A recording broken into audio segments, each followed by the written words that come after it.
Hi, I'm Bo Dewar, writer of these two books, and I've just written a book called Single Digit Soccer. It's about soccer at the earliest ages U10, U9, U8, U7, U6, U5. Okay, U2 might be overkill.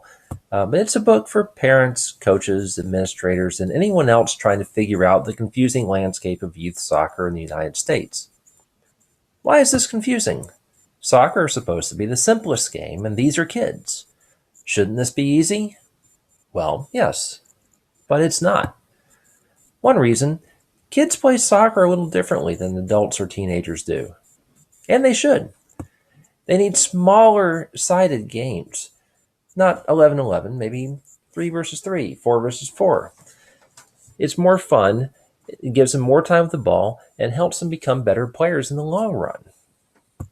You also can't coach 6-year-olds the way you coach 16-year-olds. But it's especially confusing because so many people have so many different ideas on what your kid should be doing.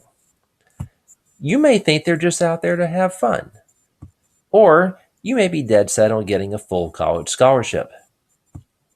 Your club may view its job as offering a fun experience for everybody, or it may be weeding out the weaker 7-year-olds so its teams can reap all the glory. There are a few areas in which most people agree. Number one, don't take winning too seriously. In fact, the better your kid is, the less seriously you should take winning. You want to learn skills to get better, not just cute tricks to win U9 soccer games. So that's number one.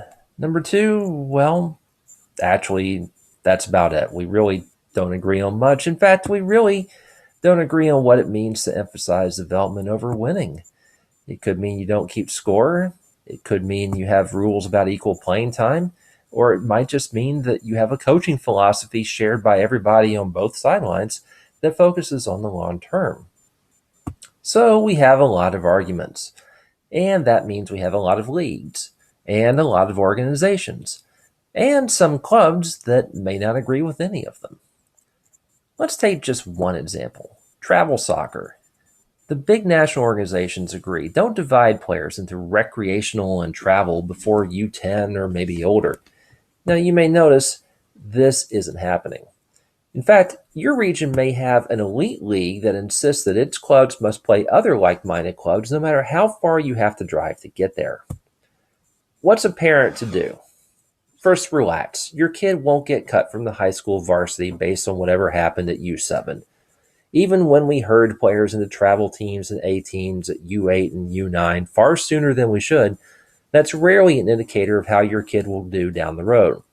The job of a U6 or a U7 coach is to give kids a safe, productive, and fun filled introduction to the sport.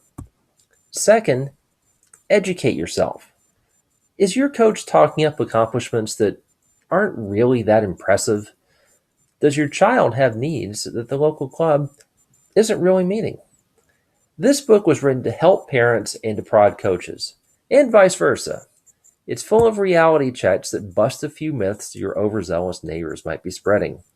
It tells you about different styles of coaches, different approaches to the game, how soccer players change as they get older, how to cope when you freak out because your kid didn't make the top travel team at age 8, and how to motivate kids using the chicken dance. And it's a book for everyone. For parents of future pros, for parents whose kids just need to get a little active, for coaches of great players, for coaches who have to fish their players out of the woods to play the game, for parents who grew up with soccer, and parents who still think it's some weird thing only played in England. Because the sport is for everyone. That's why it's the biggest sport in the world. And it's a sport your kids will love, as long as the adults don't get in the way. Single Digit Soccer is available at Amazon, Barnes & Noble, Kobo, and a few other online retailers. For more information or to join the conversation, check out sportsmyriad.com or find me at Twitter at DewarSport.